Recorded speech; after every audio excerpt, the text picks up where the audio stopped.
Nós iremos apresentar o tema de produção, com a palestra intitulada Forrageiras para o Semiárido, ministrado pelo palestrante, professor doutor Luiz Maurício Salviano, Cavalcante Salviano. Ele possui graduação em Medicina Veterinária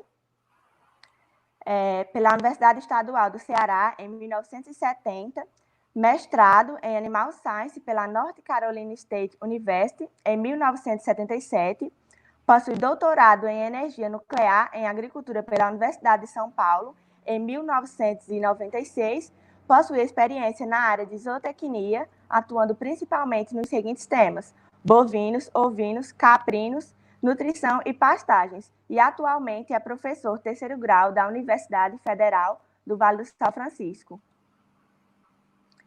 Pode começar, professor, a palestra. Ok. Muito bom dia a todos. Antes de começar, eu queria agradecer o convite feito pela equipe que está desenvolvendo esse círculo de palestras online sobre bariatria. Estou sendo convidado para vir aqui conversar, trocar ideias com vocês e, quem sabe, até sair um pouco desse isolamento que a pandemia está nos obrigando a cumprir. Nós vamos falar um pouquinho na introdução sobre produção animal, de modo geral, falar um pouquinho da sazonalidade da forragem, falar um pouquinho de estratégias de produção, quais são as necessidades do rebanho, algumas informações sobre o que é o semiárido, os sistemas de produção mais comuns aqui no semiárido, alternativas forrageiras e, como sempre, as considerações finais. Para começar, eu queria já comemorar, na verdade é comemorar. Eu tive a sorte de me formar em medicina veterinária em 1970 e esse ano estou comemorando 50 anos. Se a universidade estivesse funcionando a todo vapor, eu estaria tomando meus alunos para, comigo, comemorar essa festa, fazer essa festa, né? 50 anos de medicina veterinária. Trabalhei um tempo na Secretaria de Agricultura do Acre, depois trabalhei um pouco na Emater do Piauí, fazendo extensão, e fui transferido para a Emater de Pernambuco, quando eu comecei a fazer o trabalho de pesquisas. Foi quando surgiu a Embrapa, e aí eu fui contratado pela Embrapa para trabalhar na Embrapa. Quando trabalhei, graças a Deus, nessa fabulosa empresa, trabalhei por 32 anos. Quando me aposentei, já estava na idade de aposentar, eu fiz concurso para a Universidade de Univasf e estou aqui na Univasf trabalhando desde então. Eu já tenho 14 anos de Univasf. A nossa liga, a Liga Acadêmica de Bariatria do Vale do São Francisco, foi originária de alguns trabalhos que nós já víamos fazendo desde quando nós entramos na universidade. A gente começou a fazer alguns encontros, eu convidei alguns alunos para a gente trocar ideias sobre produção animal e a gente começou a desenvolver esse grupo. Depois desse grupo, a gente resolveu fazer a oficialização do grupo. Foi criado um grupo de bovinos, grupo de estudo de bovino, o REBOV, e aí nós começamos a administrar cursos para a bovinocultura de leite aqui na região, participar das feiras, participar de visitas às propriedades rurais, conversar com os produtores, muito mais no sentido de orientar os alunos, preparar os alunos para eles assumirem essa função.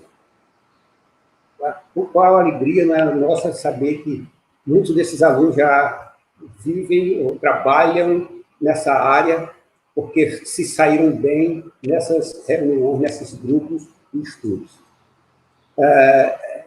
Um dos que mais se destacou foi o nosso professor Rafael. Rafael começou comigo nesse trabalho, antes mesmo de grupo de estudo, ele já trabalhava comigo na parte de produção animal, fez mestrado, doutorado, fez concurso para a universidade, e é meu colega professor. Muito orgulho por falar disso.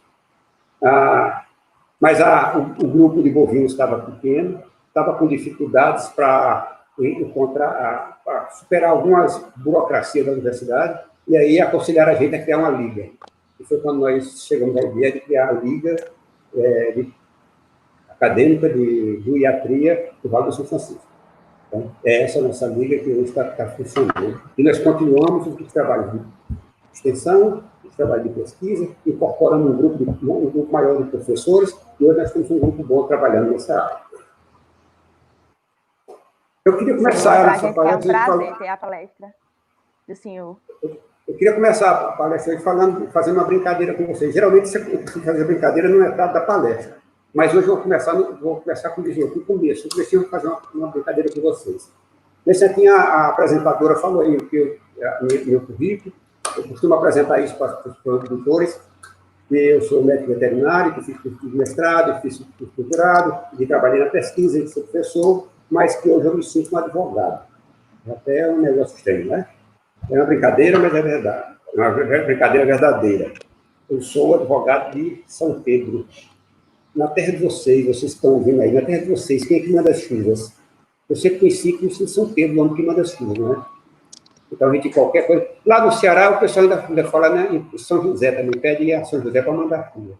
Mas, de um modo geral, se fala em São Pedro. E quando o cara quer dizer que suas vacas estão magras, ele diz que esse ano minhas vacas estão magras porque São Pedro não mandou chuva. Quando ele quer dizer que o cavalo dele está magro, que o cavalo dele morreu de fome, ele quer dizer que diz que São Pedro não mandou chuva. Quando ele quer dizer que as cabras dele não estão produzindo, ele diz que São Pedro não mandou chuva. São Pedro não tem culpa nenhuma disso.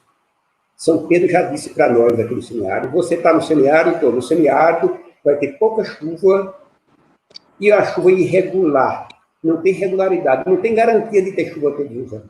Por isso que São Pedro diz, se nós queremos produzir no semiárido, nós temos que ter consciência disso. Não temos poucas chuvas e essas chuvas são mal distribuídas. E essa variação, e existe uma variação grande de ano para ano. Tem ano que chove muito, tem ano que chove pouco. Então, enquanto a gente não aprender a isso, nós não vamos ter condições de criar animais. Criar animal para ele passar fome na época seca não é ético, não é moral, não é certo fazer isso. Tá? E também não é bom do ponto de vista da produção animal. Falando aqui um pouco da sazonalidade, quer dizer, nós temos 3 a 4 meses de chuva aqui, às vezes até 6 meses, mas basicamente são 3 a 4 meses de chuva por ano aqui na nossa região. Professor? Pronto. Professor? Sim. Para o senhor colocar no modo de apresentação os slides. Como é isso? Ali, minha apresentação. Onde é que bota? Onde é que coloca isso? Espera aí, professor. Apertar aqui, professor, é mesmo nesse cantinho aqui, na barra aqui de baixo, tem lugar, apresentação de slides. Não estou vendo a apresentação de slide? Não estou vendo esse termo, não. Embaixo... professor, nessa barra, não tem essa barrinha laranja aí? Aí o senhor aperta aí o modo que tem de tela cheia. Ou então vem aqui, professor, apertar aqui, não tem onde tem esse nome arquivo, mesmo no início, no canto esquerdo, não tem um nome arquivo, né? Tem arquivo. Pronto, aí o senhor vem aqui, a apresentação de slides, né? Tem aqui, apresentações. Agora eu mexi... Eita, Marcos, entrar aí para explicar ao professor direito, por favor. F5, professor, aperta F5. Volta e aperta F5.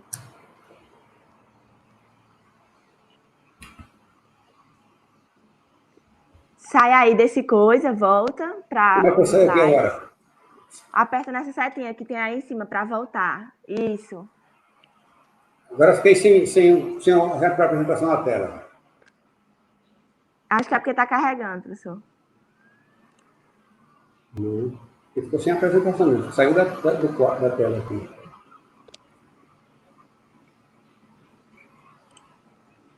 Coloca na apresentação de novo, professor. Pronto, estou na apresentação. Pronto. Agora aperta F5. Como?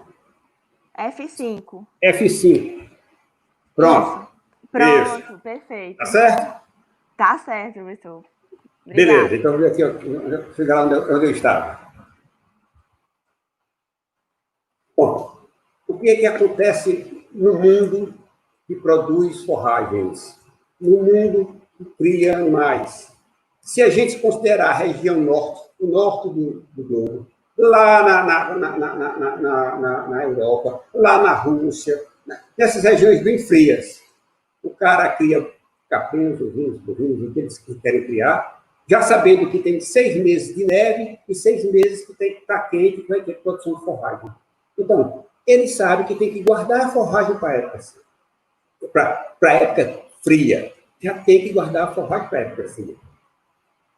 Né? Então, se ele não fizer fêmea, se ele não fizer silagem, ele não vai ter alimento para os seus animais. E olha que eles criam animais melhor do que os nossos. Os animais deles são sempre gordos. Por quê? Porque todo mundo armazena fêmea, armazena silagem para alimentar seus rebanhos na época seca.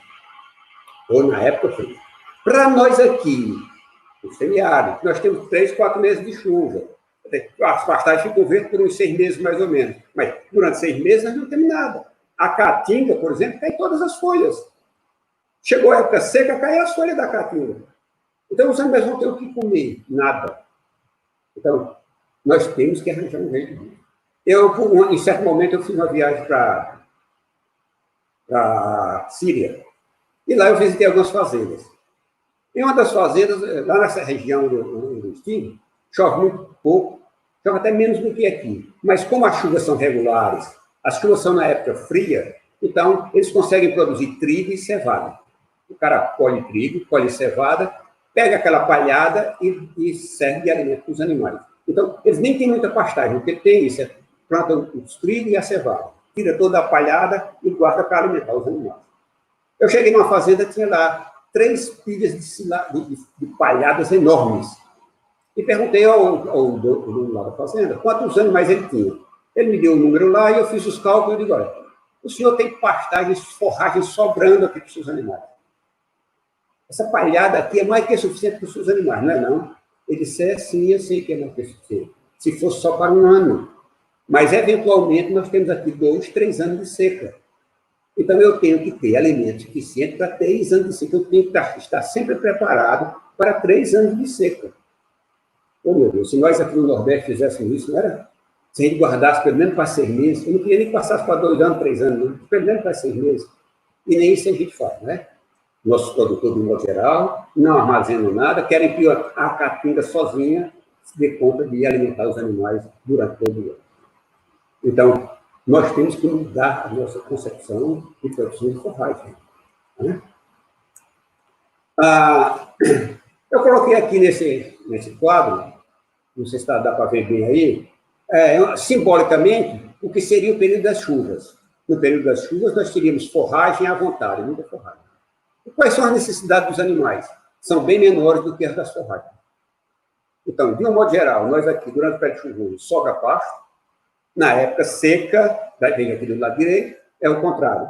Nós quase não temos produção de forragem, a não ser alguma beira de laguna, uma beira de rio, uma coisa assim, mas na caatinga, de um modo geral, não tem produção de forragem na época seca, e a necessidade dos animais continua grande. Então, nós temos necessidade maior. Então, só falta pasto. Falta alimento para os animais. Isso é o que nós temos que corrigir.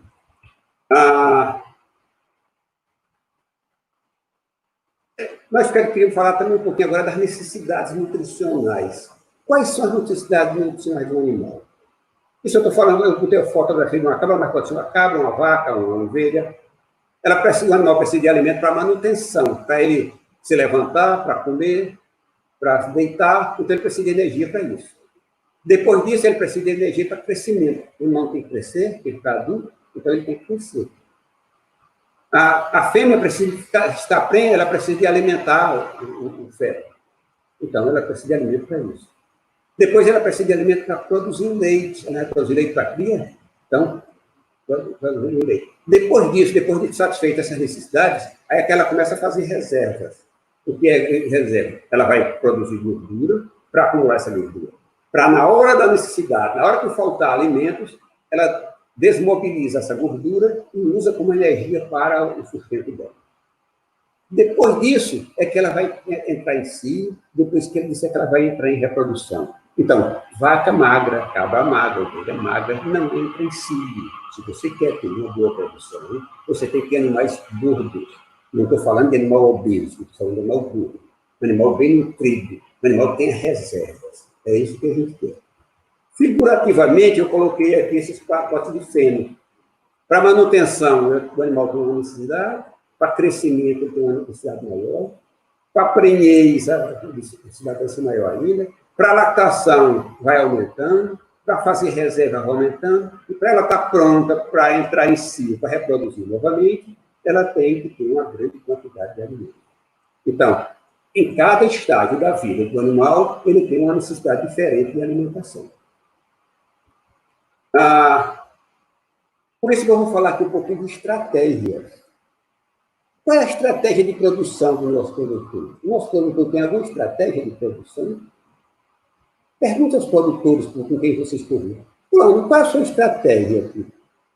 A maioria deles, eu sei que tem alguns que são bons, não estou dizendo que é todo mundo. A maioria deles, mas a maioria deles vai dizer o seguinte: eu crio cabra, então, solto as cabras aí, eu tenho 200 cabras, solto no parque. Na época que tem bode gordo, eu vendo. Na época que está magro, ele fica lá, solto na caatinga. Ele não se importa se ele está com fome, se ele está magro, se está gordo. Tá? Então, tem essa preocupação. Se você chegar para a indústria automobilística e perguntar qual é o carro que a Fiat produz, a Fiat vai dizer: não, eu tenho um carro de luxo, para aquelas pessoas que têm muito dinheiro. Eu tenho um carro médio, que é para as pessoas médias. E para aqueles que só querem um carrinho para rodar, eu tenho um carrinho barato. Então, a empresa tem diversas estratégias, trabalha com diversos públicos, não trabalha com público só. Vocês querem ver outra coisa interessante? Você vai no supermercado. Olha, eu vou no supermercado comprar açúcar. Vai no supermercado comprar açúcar. Você vai ter que entrar no supermercado e ir até o fundo da loja. Lá no final da loja é que estava o açúcar guardado, armazenado lá. Para quê? Para que você, na hora que entrar, você vai vendo as coisas, vai vendo vários produtos e vai dando a tentação de comprar. Compra seu açúcar que você necessitou, mas quando volta, você vai sempre vendo outros produtos. E aí lhe dá a tentação de comprar outros produtos. Então, a estratégia do supermercado é quase que forçar o cliente a comprar mais. Não é isso? Você vai chegando no caixa do supermercado, às vezes até eles gostam de deixar poucos caixas, que é para fazer fila.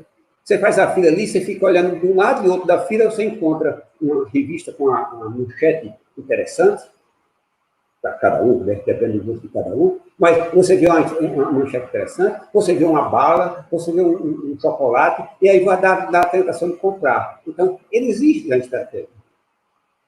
E o nosso produtor, qual a estratégia que ele tem? Qual é a estratégia que o nosso produtor usa? E a gente fica doido e não sabe o que o cara usa, né? Ele bota, todos os animais são iguais, ou nós acabamos de falar que os animais são diferentes. Então, se eu coloco todos os animais iguais, eu vou ter problemas. Porque eu já disse aqui que os animais são diferentes, não é isso? Um cabrito é diferente de uma cabra. Um bezerro é diferente de uma vaca. Uma vaca parida é diferente de uma vaca seca. Comem todos no mesmo pasto. Todos na mesma ração. Têm o mesmo tratamento.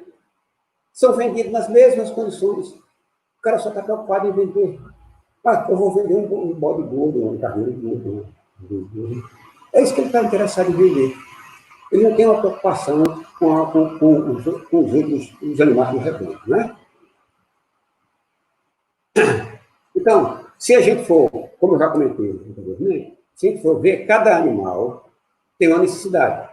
O cabrito tem uma necessidade, o bezerro tem uma necessidade, a vaca parida pela primeira vez, a prenipa, tem uma necessidade, a vaca prenhe tem uma necessidade maior ainda, a cabra no início da lactação tem outra diferente. Então, a cada fase do animal, ele tem uma necessidade específica de alimento. E se a gente quer trabalhar bem, se a gente quer produzir bem, a gente tem que saber que vai ter que dar a alimentação adequada para cada fase. Os produtores de vaca de leite fazem muito bem isso. Bom produtor de vaca de leite, os melhores pastos são para as vacas que estão em lactação. O pasto já está ruim, então já está mais ruim, vai para as vacas secas. Vacas em lactação tem que ter a melhor alimentação. Quem faz pastejo rotativo? O cara coloca as vacas que estão produzindo leite, as vacas em lactação, ele põe no primeiro dia. Nos dias seguintes é que entram as vacas secas, as novilhas, outra categoria de animal. Então, quem quer trabalhar bem, quem quer alimentar bem esses animais, tem que se lembrar que existem essas estratégias. Tá? Eu coloquei aqui só como exemplo para vocês. coloquei aqui umas ovelhas, uns borregos, uma ovelha. Vamos prender só essa primeira parte, né? Uma cabra seca. Imagine se fosse uma cabra, se fosse uma vaca, se fosse uma ovelha. Uma cabra seca. Ela precisa de nutrientes para quê? Para andar, para comer, para respirar.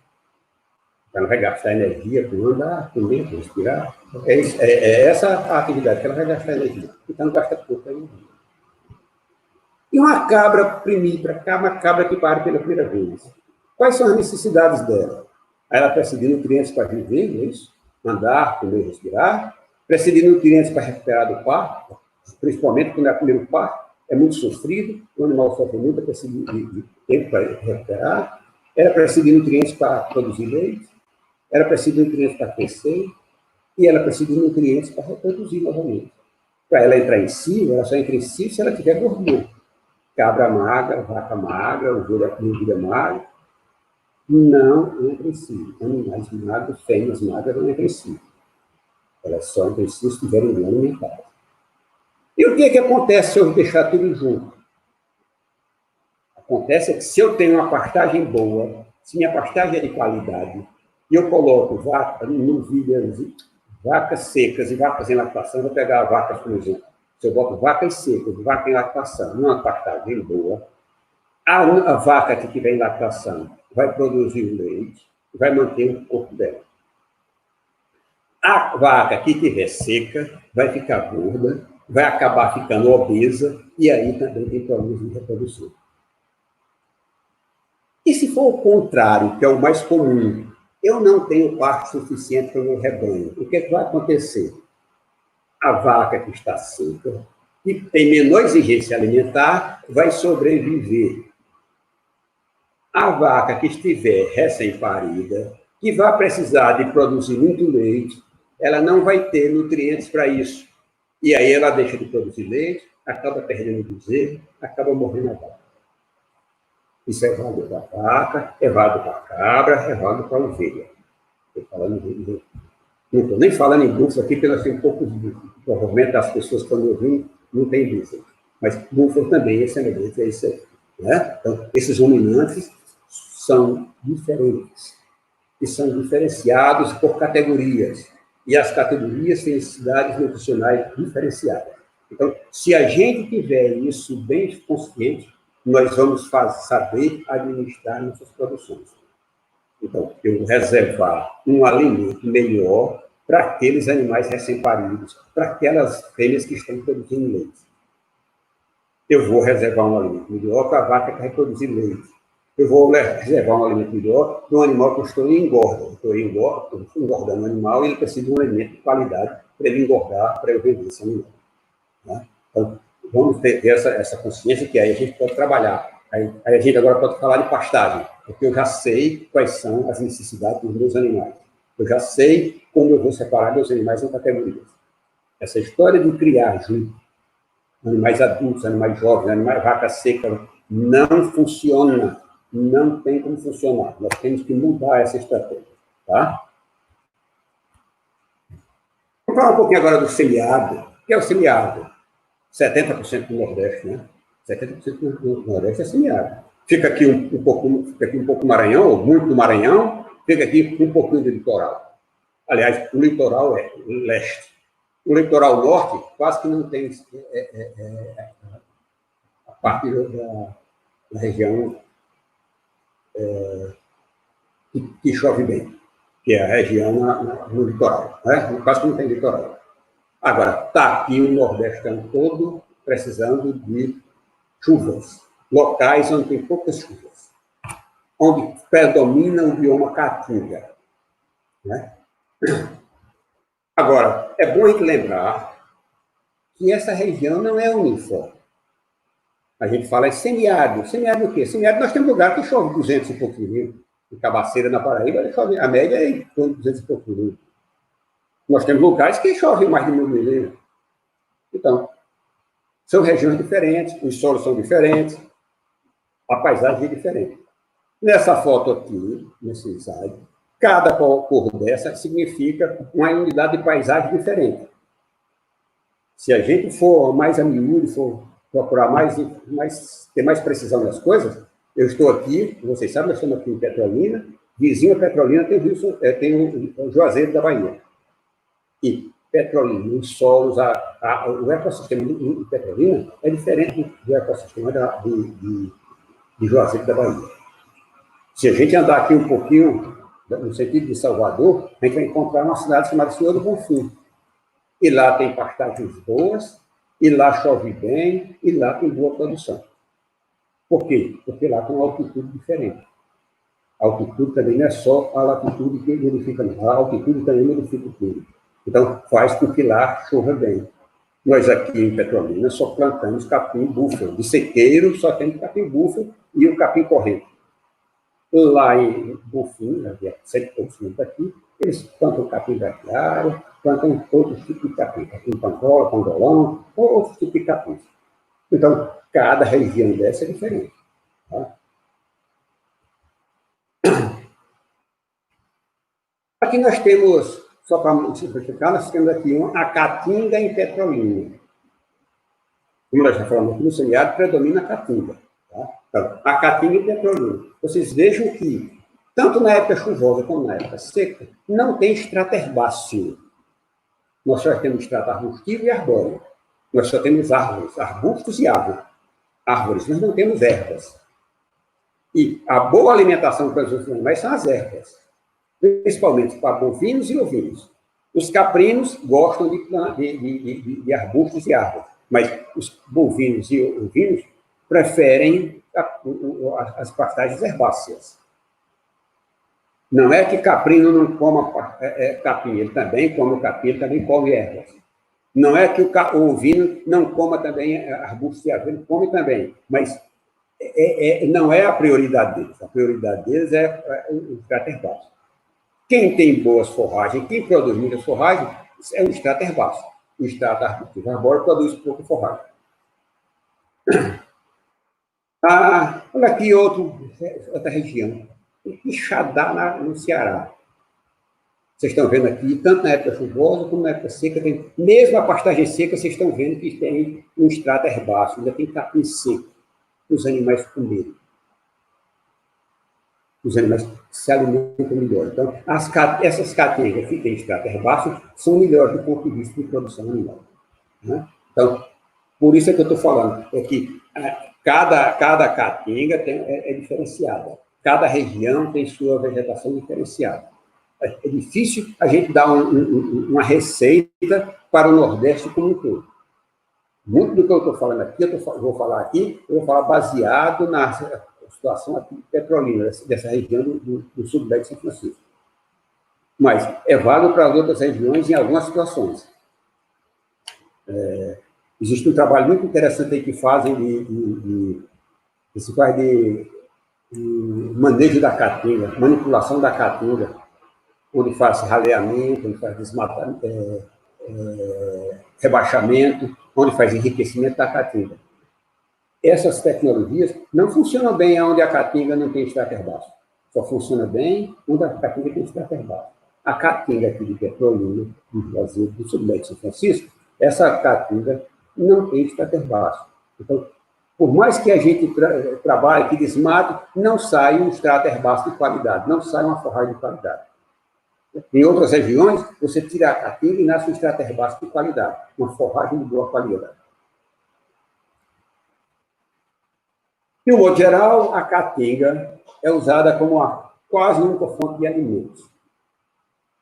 Aqui, nessa região aqui do sudeste de São Francisco, são poucas as áreas de pastagens. Elas têm crescido muito ultimamente, mas ainda são poucas as áreas de pastagem. A maioria dos criadores cria seus animais na caatinga. A caatinga é quase que exclusivamente a única fonte de alimento para os animais. E a caatinga tem uma boa produtividade de forragem na época chuvosa. Tem uma baixa produtividade quando não tem nada na época seca. E é preciso a gente ter muito cuidado com a devastação da caatinga. E a gente precisa ter muito cuidado com o manejo dos animais. Não tem sentido eu criar um animal para ele morrer de fome. Não tem sentido criar um animal para ele passar fome. Passar fome, passar sede, passar maltrato, não é caminho para criar animais. Então, nós temos que preservar a caatinga e nós temos que criar nossos animais. Se eu quero criar animal na caatinga, eu já sei que ela tem uma boa capacidade durante a época chuvosa. Durante a época seca, eu tenho que arranjar uma alimentação para os animais.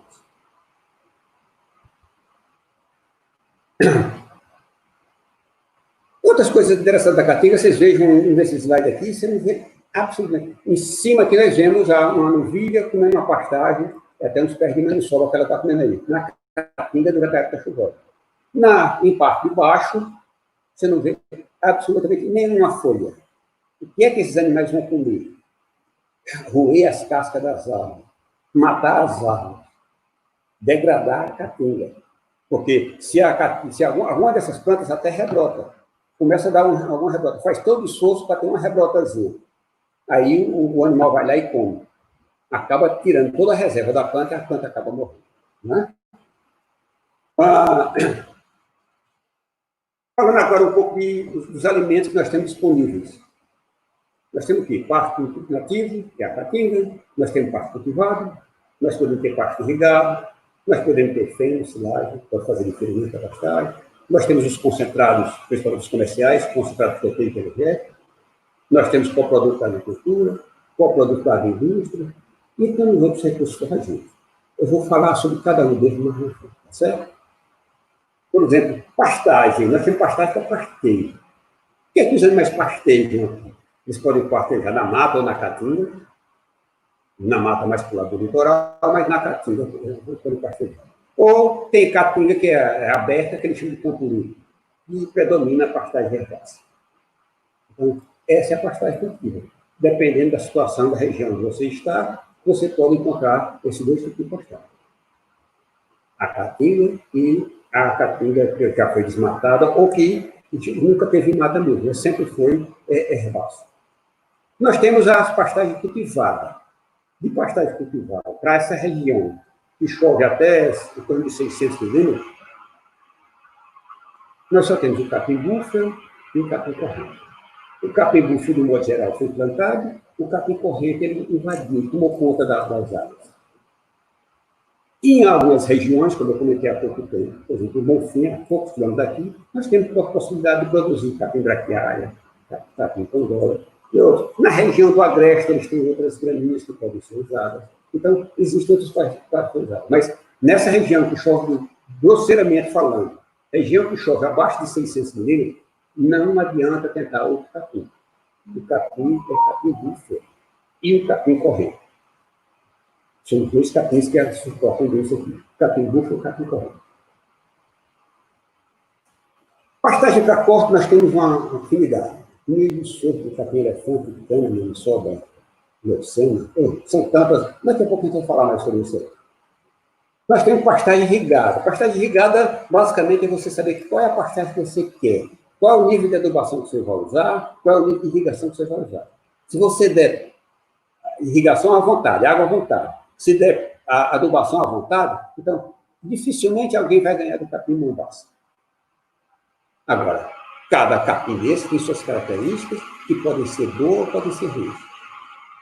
Bom para você, você pode ter um capim mombaça. Agora, se você não cortar seu capim mombaça, se não botar os animais para pastejar, enquanto ele está baixinho, ele vai formar um caule grosso, duro, fibroso, e que não vai servir para a alimentação animal. Já o capim tifto, mesmo já velho, ele apresenta um talo relativamente fino, e que é possível os animais consumirem. Então, nós temos que avaliar qual é o que nós queremos. Né? A gente fala aqui em outros recursos forrageiros, daqui a pouco a gente vai comentar mais sobre isso. Mandacaru, macambira, faveleira, juazeiro, catingueira, limão enviado, ou não. É uma infinidade de plantas que nós temos da caatinga que podem ser usadas. Mas a gente tem também suas restrições para o uso dessas plantas. Nós temos os coprodutos da agricultura, as palhadas. O cara até colhe o milho, ou colhe o feijão, colhe o arroz, e aqui fica aquela palhada que serve de alimento para os animais. Quando eu era criança na minha terra, meus avós, na fazenda dos meus avós, eles plantavam basicamente milho, plantavam algodão. Basicamente, eles plantavam algodão. E dentro do algodão eles faziam algumas fileiras de milho, de feijão, e tinha também um cantinho de arroz.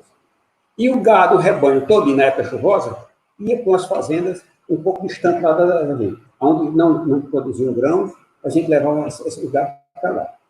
Na época seca, os animais iam comer essa palhada, a palha do milho, a palha do feijão, a palha do arroz, é o que servia de alimento para os animais.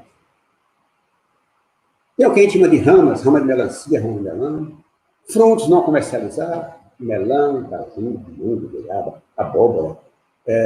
E nós temos as podas das fruteiras.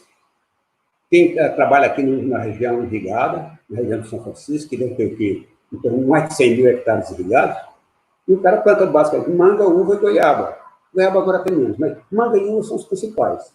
Para você produzir a uva, para a uva florar, você tem que podar. Então, você tira toda aquela folhagem dela, aqueles galhos, e ela vai florar. A manga, para produzir flores, a mesma coisa, a gente tem que fazer a poda. A goiaba, a mesma coisa. Então, essas folhas de uva, de manga e de goiaba servem para a alimentação animal. São um ótimo alimento para os animais. Nós temos os coprodutos da agroindústria. Para quem trabalha com polpa de maracujá, de manga, de goiaba, a gente sabe que sempre fica aquela casca, sempre fica as sementes que servem de alimento, que eles chamam de resíduo, que serve de alimento para os animais. A indústria de vinho produz fica o bagaço da uva, aquele bagaço da uva, que seria basicamente a casca da uva e a semente da uva, que servem de alimento para os animais. A indústria da mandioca, a indústria da farinha, você tem a casca da mandioca, raspa a mandioca para preparar a farinha. Mesmo a indústria do sisal, eles passam o sisal numa máquina para tirar a fibra e fica aquela mucilagem que serve de alimento para os animais. A indústria de cerveja, hoje está muito comum aqui no semiárido, aliás, no Nordeste todo, acho que até no Brasil toda a situação está essa. Dificilmente alguém tem uma produção de gado de leite e não compra cevada. O que a gente está chamando de cevada aqui não é a planta do que a gente está chamando de cevada, é o resíduo da cervejaria. Para preparar a cerveja, eles usam cevada. Depois que é produzida a cerveja, fica um resíduo. Aquele resíduo fica com muita água, mas desse resíduo tem muito de valor nutritivo. É rico em proteínas, é rico em energia, dá uma boa digestibilidade, os animais passam muito bem conservados. O problema é que tem muita umidade e essa umidade não é fácil de ser retirada. E aí não conserva bem os produtos. E veja que tem produtor que passa 15, 20 dias trabalhando com esse material. Ele vai fermentando, vai se degradando.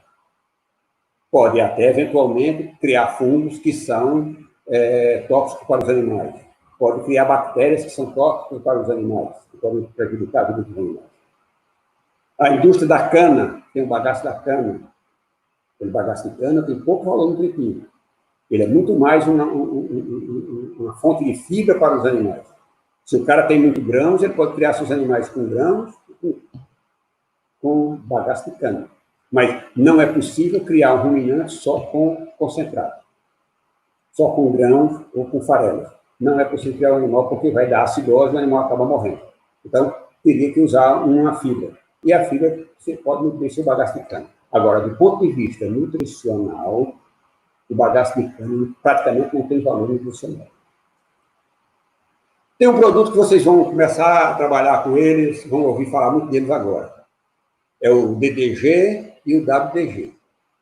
E tem outros produtos, mas o básico seria o DDG e o WDG. O DDG seria o destilado, o subproduto da indústria de grãos para a alimentação animal. Seria dry distilled grain, os grãos usados para isso. Então, para produzir álcool, você pode produzir de cana, mas você pode produzir de grãos. Então, você pega um grão de milho, passa por um processo lá que tira o amido, e aí fica um produto com boa energia e com boa proteína que pode ser usado na alimentação animal. No sul do país já se usa isso, em alguns locais. Nos Estados Unidos se usa demais, porque lá o álcool deles não é de cana, o álcool deles lá é de grãos. Então, nós vamos usar muito esse produto. Por enquanto está só na conversa, mas vai aparecer muito, porque certamente nós vamos transformar muito do grão que produz, muito do milho que é produzido no nosso cerrado, esse milho vai ser transformado em óleo. E aí vai sobrar esse produto chamado DDG, ou gado.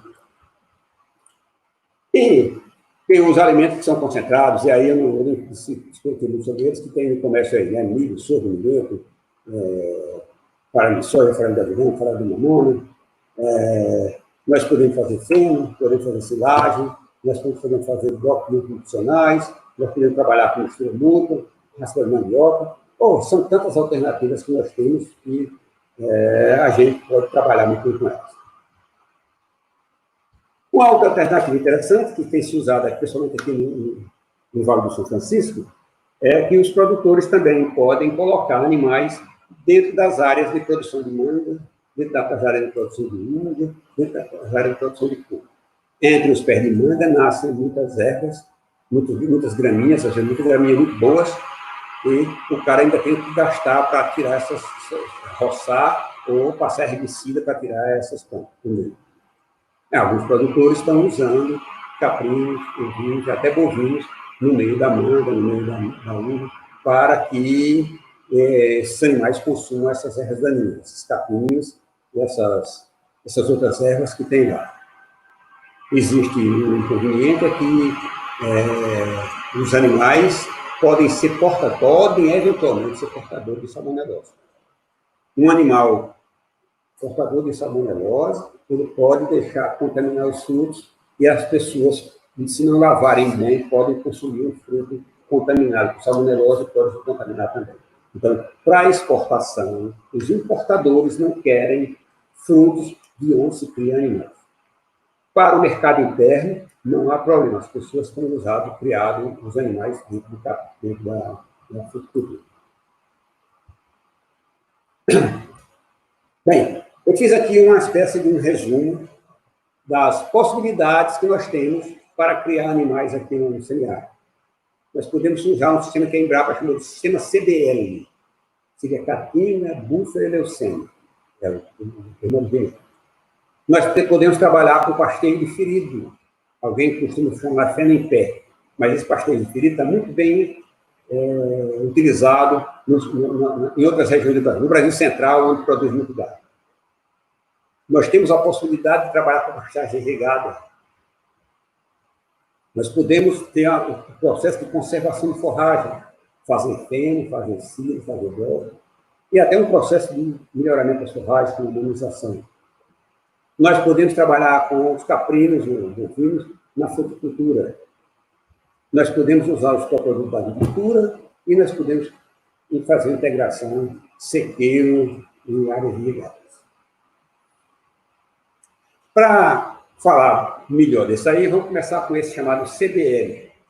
O termo inicial foi CBL, porque a Embrapa Semiárido começou a trabalhar e deu um termo de CBL, que seria Caatinga, Búfala e Leucemia. O que é isso? O que é que significa isso? Não tem nada de extraordinário, é só um sistema de manejo que deu resultados fabulosos. Se a gente fez a Embrapa fez um trabalho de avaliar a produção dos animais na Caatinga e viu que nessa região aqui, no sul de São Francisco, um boi precisaria de 6, 7 anos para ele ir para abaixo, e esse animal pesava em torno de 13 arrobas. Com esse processo, com esse trabalho que foi feito, trabalho feito na Embrapa, chegou-se a abater esses animais com 3 anos, pesando 15 arrobas. Então, foi por isso que começou esse trabalho. Como é que foi isso? Primeiro, fez-se uma avaliação da Caatinga. Quanto o boi ganha criado na Caatinga? O boi ou o bode criado na Caatinga? Como seria quase repetitivo falar do boi e do bode, então vamos falar só do boi. Então, da Caatinga. Botou os boi na Caatinga, em torno de 15 hectares para um boi. Esse boi ganhava 100 quilos no período chuvoso, perdia 80, 90 quilos no período seco, e em alguns anos até morria de fome. Então, Caatinga é ruim? Não, Caatinga é ótimo. Se eu tenho 100 quilos de ganho de peso, se meu boi ganha 100 quilos na época chuvosa, está ótimo, está excelente para mim. Eu tenho que arranjar um jeito de alimentar esse animal durante a seca. Mas, durante a período chuvoso, eu estou garantido que meus animais bem alimentados. Era comum, né, nesses animais, é comum você encontrar animais que ganham mais de 1 quilo por dia. De pastagem boa. O animal ganha mais de 1 quilo por dia. Na Caatinga, aconteceu isso. Depois, a Embrapa começou a trabalhar na produção de capim-búfalo. Então, se os animais faltam alimento para ir na época chuvosa, então vamos trabalhar na época seca.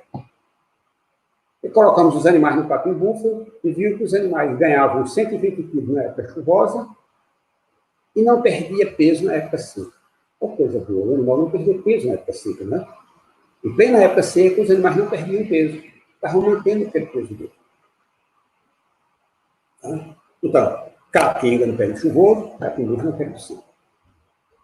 Estava feita a solução?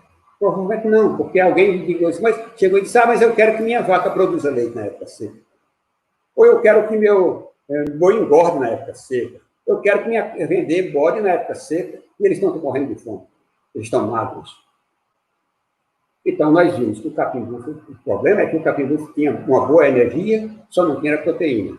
A gente precisava de aumentar a proteína. Se a gente aumentasse a proteína, a gente garantia uma manutenção do peso e garantia até uma certa produção dos animais. Foi quando começou a trabalhar com a leucena.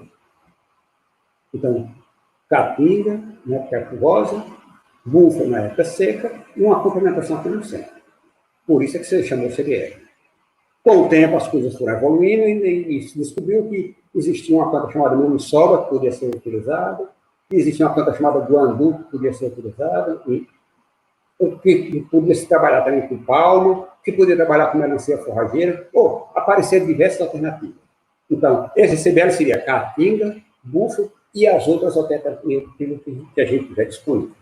Com isso, nós vamos ter bois abatidos por 3 anos, pesando 15 arrobas. Aqui um esquema mais ou menos que foi usado, a caatinga, uma área de capim-búfalo e uma areazinha pequena de leguminosa. Na época que fiz esse trabalho aqui, trabalhava com leucena. Depois, as leucenas, com os anos, foram morrendo algumas plantas e foram substituídas por maniçoba. Ultimamente, eu não sei, não andei lá, não sei como é que está a situação. Recebi isso aqui. Uma outra alternativa que se tem é de trabalhar com pastejo de ferido.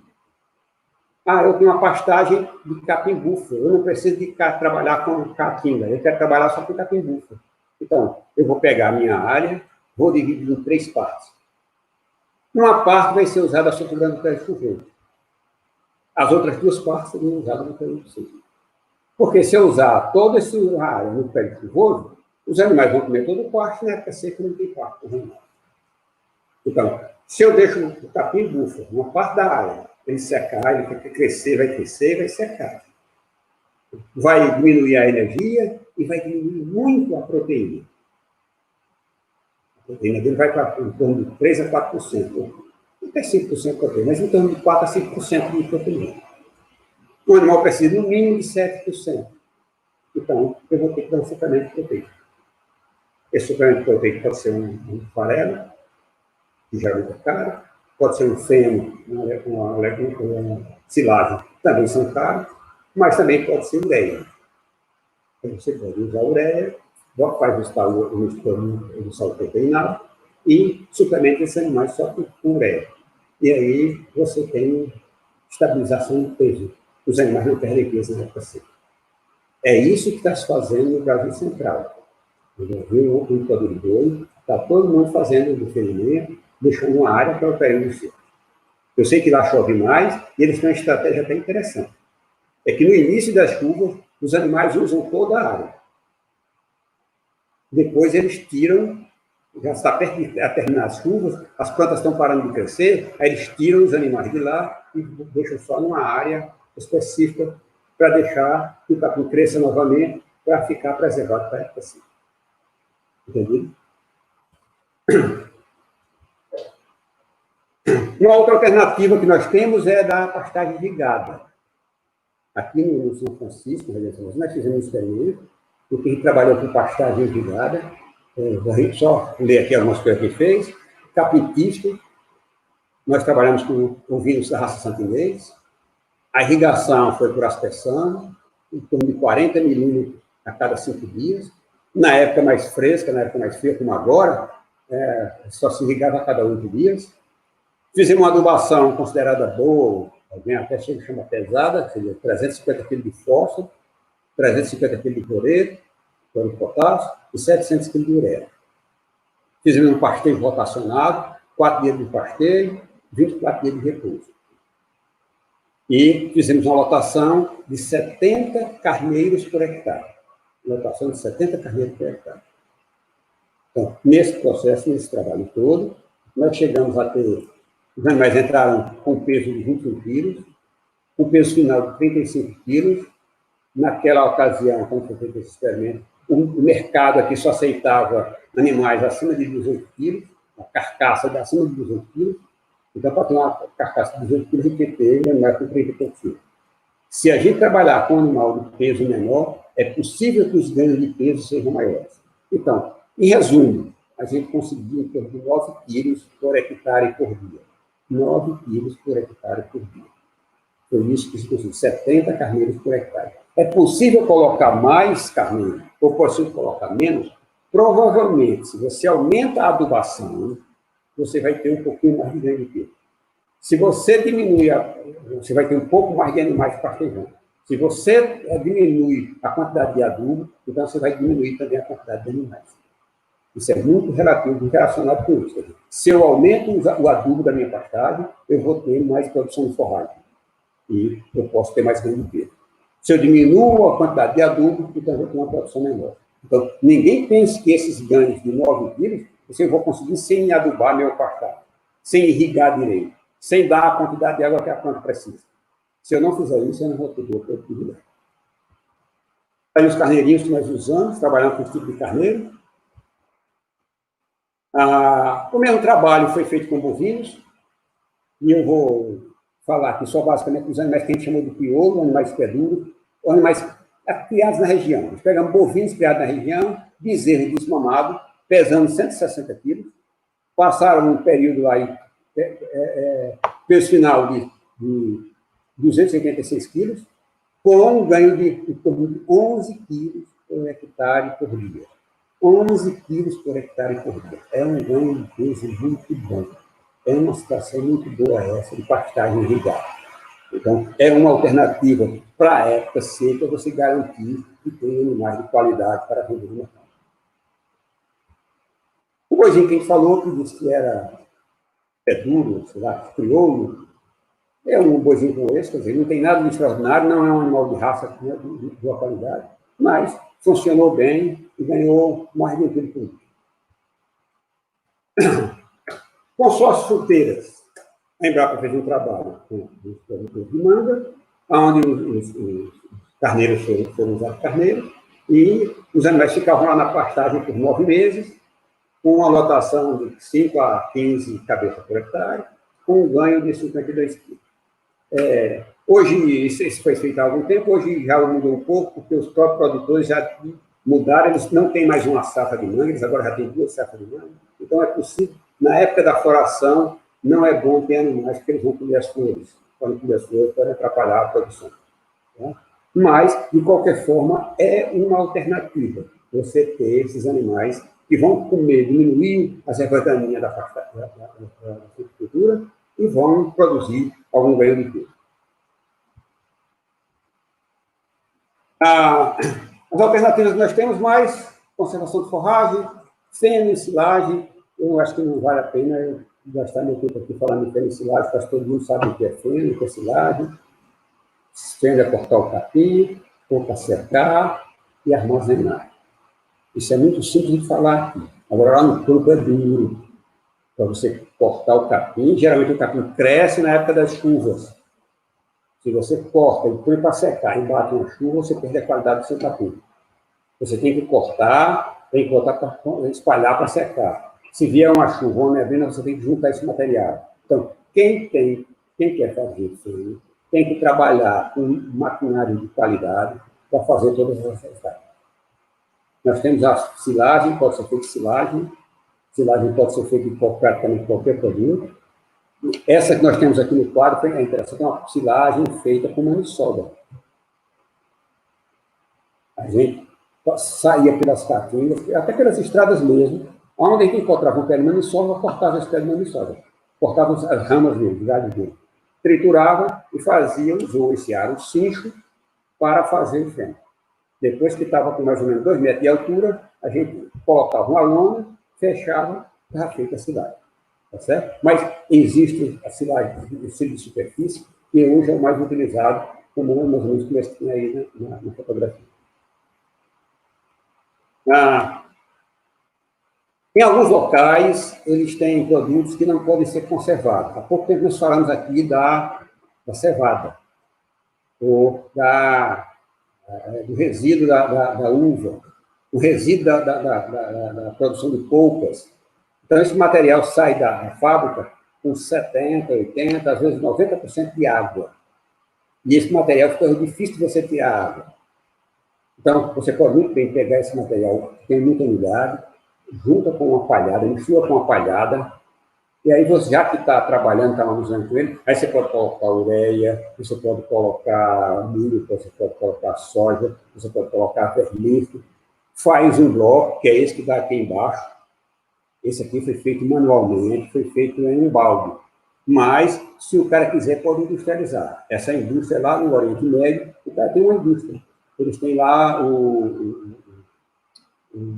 resíduo da oliveira, da produção de azeite. Então, eles pegam todo aquele resíduo, até com as folhas de oliveira, mistura tudo, põe ureia, põe uma liga para ficar mais bem aderido, para formar esse bloco. E faz o bloco, vende esse bloco. Os animais comem esse bloco do jeito que está aí. E os restolhos da cultura. Aí uma área de caatinga, ao lado disso aí tem uma área irrigada, o cara plantou feijão, foi bater o feijão, quer dizer, tirar o grão, e aquela palhada ficou lá no solo, e os animais vinham todos os dias, enchia a barriga, punha na caatinga, e vinham complementar a sua alimentação nesse resto de cultura. Aqui foi no bagaço de uva. Antigamente, os produtores de vinho jogavam esse resíduo fora. Depois que foi feito alguns trabalhos mostrando que isso era possível, então já estão utilizando esse bagaço de uva, bagaço de acessório, goiaba. Esses produtos daqui da região, eles usam isso para a alimentação animal. Tem aí a qualidade dele, mas é variável, mas de qualquer forma, é um produto de qualidade para a alimentação animal. Nós podemos trabalhar com forrageiras irrigadas para cortar, em vez de pastejar, você para corta. Capim-elefante, a cana-de-açúcar e os outros capins do modo geral. O problema é que o capim-elefante é um capim muito bom, produz bem e é nutritivo. O problema é o manejo. O nosso povo aqui costuma usar a pastagem quando ela está no máximo de produção. Ele não está preocupado com a qualidade da pastagem. Ele está preocupado com a produção. Ele quer um capim que produza muito. Aí deixa o capim crescer até 2, 3 metros de altura, 4 metros de altura. Um capim com 3, 4 metros de altura tem muito mais talo do que qualquer outra coisa. As folhas já estão velhas, já estão sem valor nutritivo. Então, se eu quero trabalhar com capim-elefante, eu tenho que cortar meu capim-elefante em torno de 60 dias. 60 dias ele praticamente não formou talo. Todo capim é aproveitado, todo capim é bem digerido. Se eu deixo formar o talo, aquele talo fibroso não é digerido. Mesmo que os animais geralmente rejeitam. Mas se o animal consumir, tiver com tanta fome de consumir aquele talo, ele sabe que a digestibilidade vai ser muito baixa. E que não vai ter proveito para o animal. Então, é um problema nisso aí. Por quê? Porque na época chuvosa, o cara não usa o capim-elefante. Espera para ser usado na época seca. Na época seca, ele está velho, não tem valor nutritivo. Então, o ideal do capim-elefante é que você corte a cada 2 meses. Você pode escalonar, porque aí você tem capim de qualidade todos os dias. Todos os dias. Se você imagina, só uma imaginação aqui, eu coloco 60 fileiras de capim. Todos os dias eu consumo uma fileira. Então, nunca vai faltar capim na minha fazenda. É bem possível que nos meses de junho, julho, chamados meses de inverno, quando existe as noites são mais frias, a produtividade do capim baixa um pouco, por conta do frio, não tem calor o dia todo. Então, essa acaba tendo uma produtividade menor. Mas só isso aí, o resto do ano é todo igualzinho, tá certo? Uma alternativa boa é a cana de açúcar, é um bom alimento para os animais. Antigamente dizia-se que a cana fazia mal para os animais adoeciam, o animal comia cana. Provavelmente, se adoecia, é porque havia pouca proteína. A cana tem em torno de 4% de proteína. Se um animal precisa de 7%, eu tenho que suplementar essa proteína. Então, hoje já se trabalha muito bem com cana. Já se sabe que eu tenho que dar cana com ureia. Toda a cana que eu boto 1% de ureia, fazendo a distribuição da ureia bem uniforme, para não formar aquele bolo de ureia e o animal não consumir muito de uma vez, não tem problema de jeito nenhum. Distribui bem, 1% de ureia. Funciona que é uma beleza. Tá? Então, um alimento para os animais.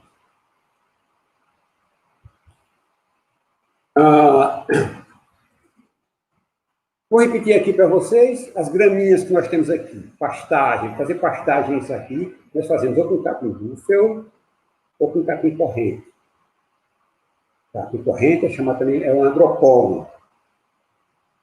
Na verdade, andropolo hoje é um grupo de capim muito interessante. Todos os braquiários passaram a ser chamados antes de andropolo.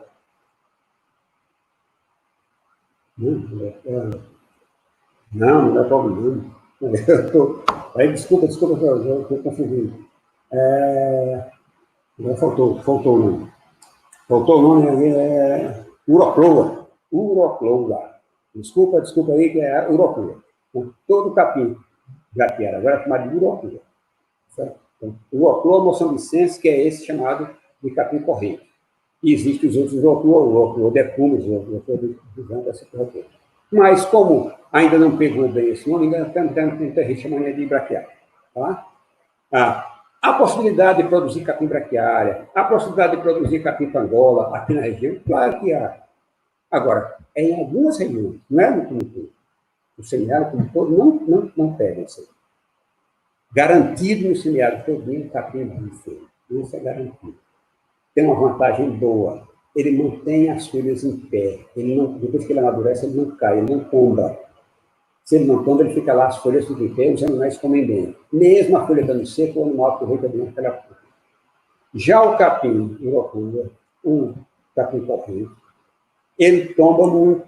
Amadurecer, ele tomba. E aí fica encostado no solo. Fica difícil para o animal comer. E se der uma chuva, quando dá uma neblina, molha o solo, e o capim fica molhado, acaba fermentando, perdendo a qualidade desse capim. Mas capim búfalo ou verde ou seco é um alimento de boa qualidade para os rebanhos aqui na região. Nós temos algumas plantas que foram adaptadas ao semiárido. A palma forrageira. A palma dá em quase todo o Nordeste. É preciso ter cuidado, porque em algumas regiões muito secas, a palma não dá. Aqui na nossa região, no sul do Médio São Francisco, ela não vai muito bem. A maioria delas precisa de um pouquinho de água, molhar um pouquinho, está se usando aí até com ele dar um pouquinho de água.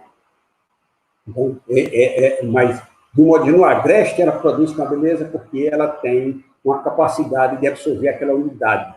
No agreste, principalmente, tem as noites, são mais frias, há uma espécie de uma garoa, uma espécie de uma névoa, uma umidade no ar. E aquela umidade do ar, a palma faz bom proveito dela.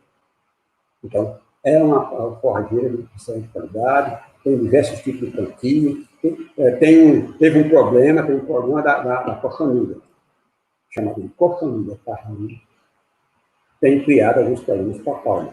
Mas já existem variedades que são resistentes. A palma miúda, por exemplo, é resistente. A outra alternativa que nós temos é o feijão guandu.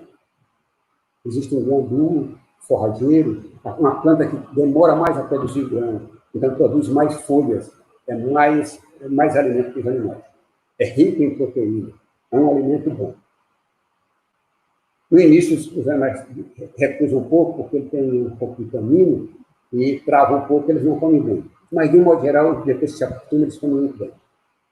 A leucena foi trazida para aqui, para essa região, e tem funcionado bem, produz bem. Lógico que naqueles anos de 2, 3 anos de seca, quando tem 2, 3 anos de seca, morrem muitas plantas, mas é uma forrageira de boa qualidade e produz bem, mesmo com a nossa baixa precipitação.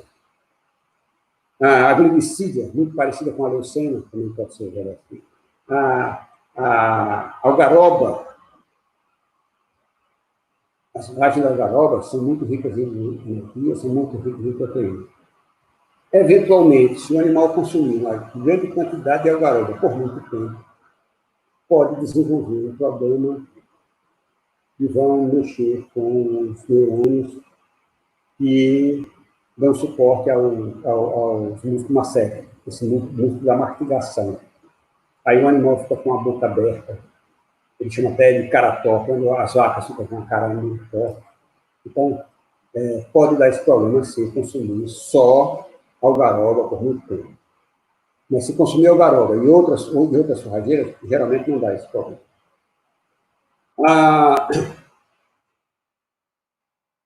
Estamos terminando? Estamos quase terminando, né? Nós já testamos a região, foram testadas algumas plantas. Uma delas é a maniçoba, uma planta nativa da Caatinga, que produz uma substância chamada linamarina. E essa linamarina, quando a planta é cortada, essa linamarina transforma-se em acenito. E o acenito é tóxico para os animais. Então, se o animal consome muita maniçoba, se o animal está fraco, se o animal está doente e consome muita maniçoba, há uma possibilidade dele se intoxicar. Não é a toda hora que está intoxicando, existe a possibilidade de se intoxicar. Então, para não ter perigo de intoxicar, eu vou cortar a maniçoba, vou triturar, vou fazer feno, botar para secar, não tem problema para o animal consumir. Vou fazer silagem, também não tem problema para o animal consumir. Então, a maniçoba é rica em proteína, é rica em energia, é um alimento de excelente qualidade. As plantas não morrem, 2, 3 anos de seca, de menos chuva, ela suporta bem. Ainda não vi desses 40 anos que eu estou nessa região aqui, eu não vi pé de maniçoba morrer por conta de seca. Tá certo? Então, maniçoba produz bem. Produz o quê? 5 toneladas de matéria seca por hectare, então é um alimento bom. Eventualmente, alguns produtores desmatam, queimam, e as primeiras plantas que nascem é maniçoba. Então, se um animal chegar, encontrar uma maniçoba, pega uma maniçoba jovem, esse animal vem com fome, ele vai comer em grande quantidade. E aí ele tem tudo para ele se intoxicar. Mas se cortar, se triturar, ou para secar, ou para fazer silagem, não há problema de intoxicação. Descobriu-se aqui na região uma planta, uma melancia, que não tinha sabor.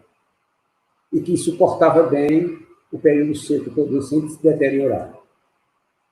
Então, ela não tem sabor, mas ela produz. Pouca chuva, muita chuva, ela produz. Mesmo usando de pouca chuva, ela produz bem. Os frutos ficam lá no solo. Se ninguém for perturbar com os frutos, esses frutos vão durar até provavelmente o período chuvoso. É que, se deixar no campo, tem muitos animais que vêm consumir a melancia, vão furar as melancias, aí elas apodrecem e não servem mais. Mas se o produtor quiser, ele pode produzir a melancia, armazenar em casa e alimentar bem seus animais. É um bom alimento para os animais. Melancia forrageira, melancia de porco, melancia de cavalo. Tem tanto nome que chama para essa melancia, mas, de qualquer forma, é uma melancia silvestre que produz bem, com pouca chuva e que se mantém na pastagem. A Embrapa está trabalhando com uma planta chamada costumeira. A costumeira está dando bons resultados. Ela foi encontrada lá na Bahia, no semiárido da Bahia, e foi trazido para cá, então, sendo fazendo alguns testes, está dando bons resultados dessa planta.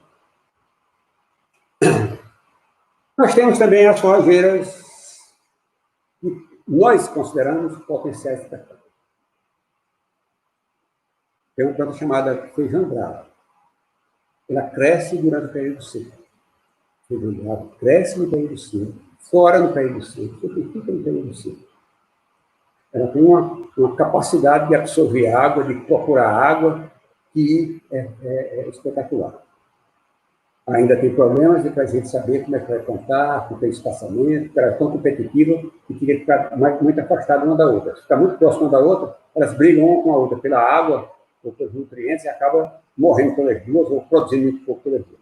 Então tem que ter um espaçamento certo, mas é uma possibilidade boa de uma planta que pode ser efetiva.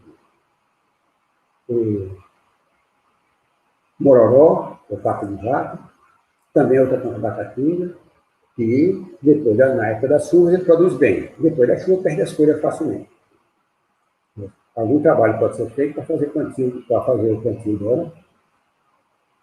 A moleque duro, corda eletrocéfala, moleque duro é uma plantinha que produz uma grande quantidade de forragem. Os animais comem bem, tem bom volume de fio, então também é uma planta da caatinga que pode eventualmente ser utilizada. Quem sabe esses alunos que estão nos ouvindo aí, quem sabe eles vão fazer uma pesquisa, quem sabe daqui a alguns anos não tem uma variedade de moleque duro apropriada para cultivo sistemático, para diminuir a pressão em cima da nossa caatinga, deixar a nossa caatinga para os nossos descendentes, né? Bom, o último assunto que nós tínhamos para discutir aqui são as plantas nativas que são usadas na caatinga, que são usadas para a produção animal. Mandacaru, macambira, faveleira, juazeiro, manduviado, catingueira, ou não, são tantos, né? Mas todas elas são plantas nativas da caatinga que devem ser preservadas na caatinga. Cortar, tirar essas plantas da caatinga vai mexer com o nosso ecossistema. Mais ainda, o que eu conheço dessas plantas, se o produtor for pagar a alguém para explorar essas plantas, ele vai ter prejuízo. Porque o que ele gasta para colher essas plantas vai ser mais caro do que o benefício que ela traz. Agora, se o produtor está lá ocioso, se os animais dele estão com fome, se a caatinga está lá com esses alimentos, então eu não vejo por que ele não possa fazer esse processo. Agora, se a gente pensar do ponto de vista comercial, não vale a pena fazer isso. Se bem que hoje já existem umas máquinas para triturar o mandacaru. Então não precisa mais desse trabalho de queimar. Mas se alguém de vocês já teve a oportunidade de explorar alguma dessas plantas, imagine quanto é de sacrifício. Você pega um pé de mandacaru, 4, 5 metros de altura, você vai cortar aqueles galhos, cheios de espinho. Quando você corta os galhos, vem para cima de quem está cortando. É um perigo grande, um sacrifício grande. Depois você vai ter que levar, fazer uma fogueira para queimar os espinhos. Quando você está queimando os espinhos, a fogueira está lá acesa, você normalmente fica contra o vento, né? O vento passa por você, depois ele passa pela fogueira, então não tem como lhe queimar. Mas, eventualmente, o vento muda de direção, você só sente o cheiro de pelo queimado. Aí procura pelo nos braços, não tem, pelo na sobrancelha, não tem, então, queimou tudo. Então, é muito sacrifício. Outra planta, a faveleira. Um bom alimento para os animais, mas como é que você vai cortar esses galhos? A faveleira tem uma substância urticante, uma substância que queima. Ela tem um ácido na pontinha cada espinhozinho da cara, tem um ácidozinho que queima. Então você vai ficar o tempo todo se queimando. Os animais morrendo de fome vão lá e comem. Queima as bocas, a boca fica cheia de feridas. Então, você pode utilizar, mas veja o sacrifício que é para fazer o tratamento. Da catingueira. Catingueira é uma planta normalmente da caatinga. Ela produz uma grande quantidade de folhas, mas o talo dela é muito duro, tem muita fibra, tem muita lignina. Os animais não fazem digestão. Então, o produtor arranca as folhas, colhe só as folhas. Também é um trabalho insano para fazer essas coisas. Imagina o cara num pé de macambira, essa plantinha aqui daqui de baixo, cheia de espinhos cruéis, duros. Geralmente a pessoa não consegue andar quando tem uma área de macambira. Aí o produtor, para gastar menos energia, ele vai lá e põe fogo. queima toda a folha, fica só o caule, e o caule da macambira é rico em amido, e esse amido enche uma batata, mas ele é um caule, não é uma raiz, é um caule, e o caule vai servir de alimento para os animais. Mas você faz uma devastação da caatinga. Você pode até dizer, mas debaixo da macambira não tem? Tem, sim. Tem uma aranha que vive ali na casa da macambira, tem alguns insetos que vivem nela, tem alguns animais que fazem seus ninhos, suas tocas, debaixo da macambira, porque sabe que está protegido pelos espinhos da macambira. Então, é preciso ter cuidado com isso. Pode ser usado, pode. Se o animal está morrendo de fome, você vai lá, alimenta o seu animal, mas lembre-se que isso pode ser um mal para a caatinga. Se nós queremos preservar a caatinga, vamos preservar a caatinga. É possível preservar a caatinga. Eu vou usar a caatinga para a produção animal só na época chuvosa. Eu vou deixar uma área de exclusão. Vai ter uma área que os animais não vão andar nela lá por 2, 3 anos, que é para as plantas da caatinga se recuperarem. Eu vou fazer uma área de pastagem mais intensiva, que é para não ter que derrubar a caatinga, não ter que usar esses recursos da caatinga. Porque não é bom desmatar a caatinga. Também não é bom deixar o animal passar fome. Se eu quero cuidar da caatinga, eu quero preservar a minha caatinga, eu posso deixar ela lá. Não vou criar bode, não vou criar carneiro, não vou criar bode da caatinga. Eu vou preservar a minha caatinga. Agora, usar a caatinga, botar boi, bode ou carneiro lá, deixar o animal passar fome, você está destruindo a caatinga e você está causando um mal-estar ao animal. Animal não foi nasceu para passar fome. Boi, bode, carneiro não foi feito para produzir, para passar fome. Não foi para produzir, não foi criado para passar fome, não foi criado para passar sede, não foi criado para passar calor, não foi criado para sofrer. Os animais são feitos para nos ajudar, para que a gente conviver com eles, e eles têm bem-estar. Eles têm bem-estar até o dia de eles serem sacrificados e servir de alimento para o homem. Mas, enquanto isso, ele tem que ser bem criado, bem tratado. E, só para curiosidade de vocês, tem uma plantinha da caatinga chamada de mamãozinho de veado, essa daqui bem do lado esquerdo, um pouquinho embaixo. Tem um xilopóide muito grande, a plantinha às vezes é pequena, mas o xilopóide é grande. Eu não sei se é econômico, o cara tem que arrancar tudo isso aí, cavar tanto, para tirar uma batata dessa para alimentar os animais. Tá aí, a plantinha pequena, esse quadro aqui tem uma plantinha pequena, depois tem a planta, o homem arrancando a planta, e daqui os animais consumindo a batata dela. Eles chamam a batata do mamãozinho de veado, né? Considerações finais é dizer que o semiárido apresenta uma grande quantidade de recursos forrageiros. Nós já falamos, quanto tempo a gente está falando aqui de recursos diferentes, né? Mas tem muitos recursos forrageiros. Mas que os técnicos e os produtores precisam conhecer melhor as potencialidades e as limitações. Não é só as potencialidades, precisa saber das limitações que tem cada planta dessa. Cada cultura dessa, como é que eu vou produzir. E adotar uma estratégia que seja eficiente para o bom aproveitamento dessas recursos forrageiros. Adotar estratégia eficiente para o bom aproveitamento desta riqueza forrageira. Nós temos riqueza de forrageira. Nós precisamos aprender a trabalhar com ela. Muito obrigado. Nós temos agora a disposição para as devidas perguntas. Professor, obrigada pela excelente palestra. Durante o decorrer, a gente selecionou algumas perguntas para serem respondidas.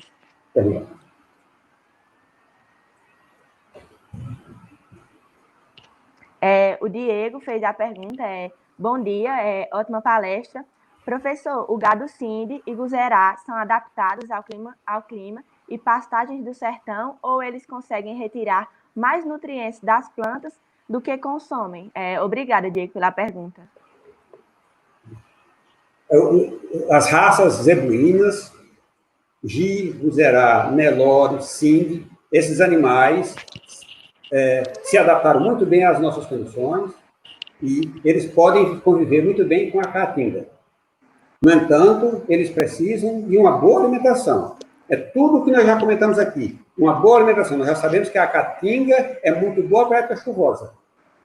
E nós sabemos que a caatinga não tem recursos forrageiros na época seca. eu vou ter que preparar alimentos para a época seca. E qual raça eu vou usar, eu é que defino. O produtor é que define o que é que ele vai usar. Qualquer uma dessas aí se dá muito bem na caatinga, tá certo? Do Zerado, Nelore, Gi, todos eles dão Sind, um gado muito bom, produz bem. A vantagem maior do Sind é o animal dócil, a docilidade, um animal muito manso, da genética mesmo, da índole dele, é bem animal bem manso, dá para se criar muito bem, se produzir muito bem aqui na caatinga. O Fernando está perguntando, professor, o senhor acredita que a extração dos produtos da caatinga, junto com a invasão do ser humano na mesma, pode acontecer a desertificação deste bioma? Obrigada, Fernando, pela pergunta. Qualquer ecossistema em que você desmata, você corta e não repõe, ele vai degradar. Essa degradação, em algumas regiões do Brasil, tem chegado a uma espécie de desertificação. Não é deserto ainda, é só aproximado a um deserto. Se os animais estão lá consumindo e você não está deixando a planta renovar, não tem outro jeito. Vai transformar, não sei se em poucos anos ou em muitos anos, mas a tendência é de ficar um deserto. Mas é possível, a tecnologia que nós mostramos aqui, é possível você preservar bem uma caatinga, deixando que os animais consumirem somente no período chuvoso, sem afetar muito a sua estrutura, sem afetar muito suas plantas. Então, é possível trabalhar bem com isso. É preciso só ter cuidado com isso. Fernando.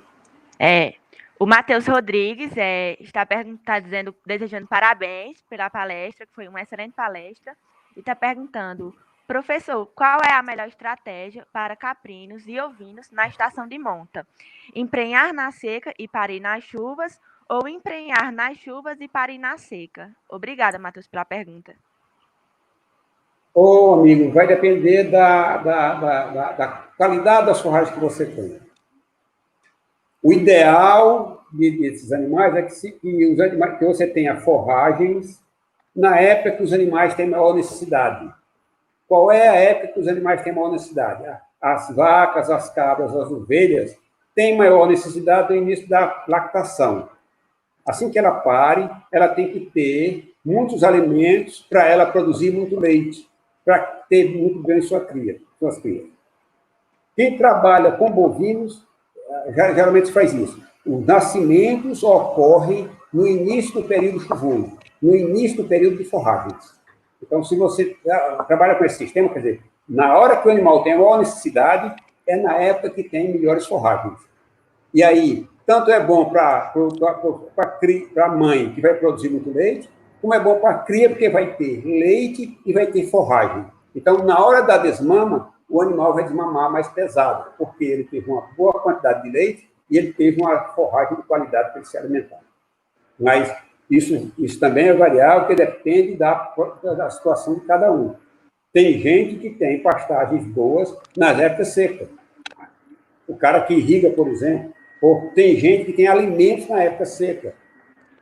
Então, numa situação como essa, então, pode ser até aconselhável deixar que os cabritos nasçam na época seca.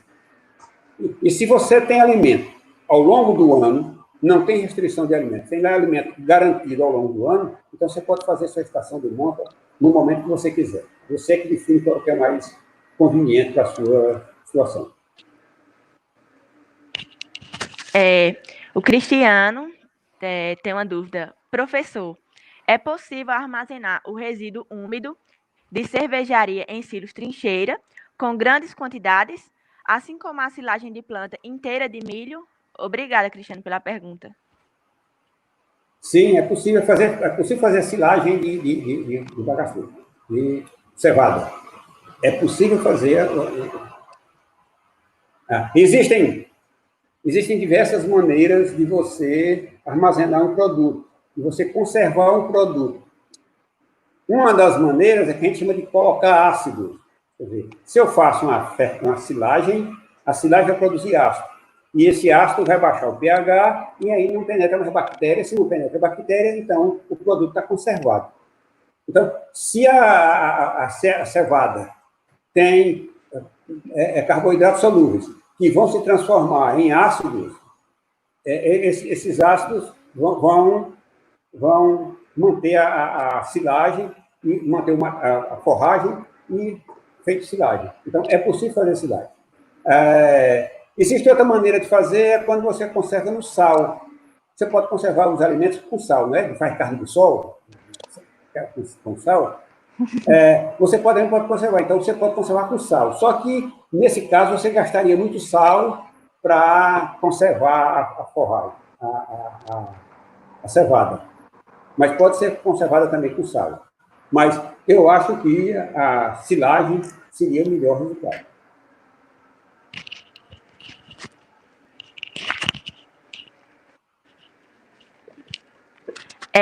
A Laísa Nunes está perguntando: devido ao nosso clima e à falta de sombra nos pastos, seria mais indicado o pastejo durante a noite? Obrigada, Laísa, pela pergunta. Não, veja o seguinte, os animais geralmente não pastejam muito à noite, não. Eles preferem pastejar durante o dia. Na verdade, os ruminantes gostam de pastejar ao amanhecer e ao entardecer. Se fosse dado a oportunidade para bovinos, caprinos e ovinos de consumir a hora que eles quisessem, eles normalmente iriam consumir logo cedinho, no clareado do dia e no final da tarde, já escurecendo. São os horários que eles gostam de pastejar. Para evitar que eles fiquem no calor durante o dia, você pode usar uma estratégia como essa: deixar os animais para pastejar no final da tarde ou pastejar no começo da manhã. É possível fazer isso. Agora, só à noite mesmo é mais complicado, tá certo?